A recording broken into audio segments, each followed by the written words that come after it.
I'm going to show you how to make amazing bubble solution and how to do something with a bubble you will not believe. First of all, let me show you how to make the bubble solution. It starts with water. Got about a cup of water here. Into that, we're going to add Dawn dish soap.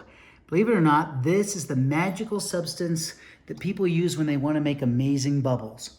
Now, the secret is to try to get that soap to mix with the water and to bind to it. And the secret agent to do that, believe it or not, is glycerin.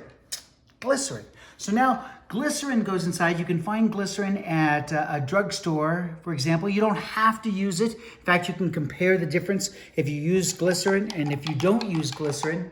But what you really have to do now, unfortunately, is to wait. This is best if you wait for 24 hours because all of that mixes together and works nicely together. If you try it immediately, might not be bad, but this I let sit for 24 hours. Now, I want you to take a look at this. We're using an eyedropper. This is an eyedropper. It's called a pipette. I cut the end of that off. You could use a straw, but this is how we're gonna blow the bubble. So watch.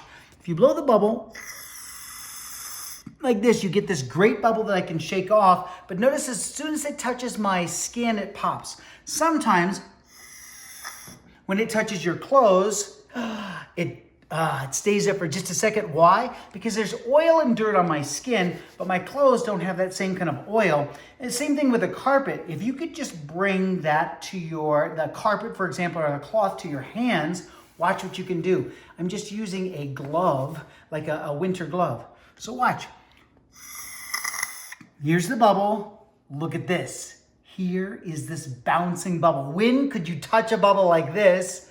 Well, you can do that if you're able to shelter the bubble and keep it from that oil that's on your skin. As soon as it touches your skin, it pops. So you're gonna have bubble races, you're gonna have bubble fun. You know how to do something, look at this, amazing with a bubble because you know something about the science of a bubble.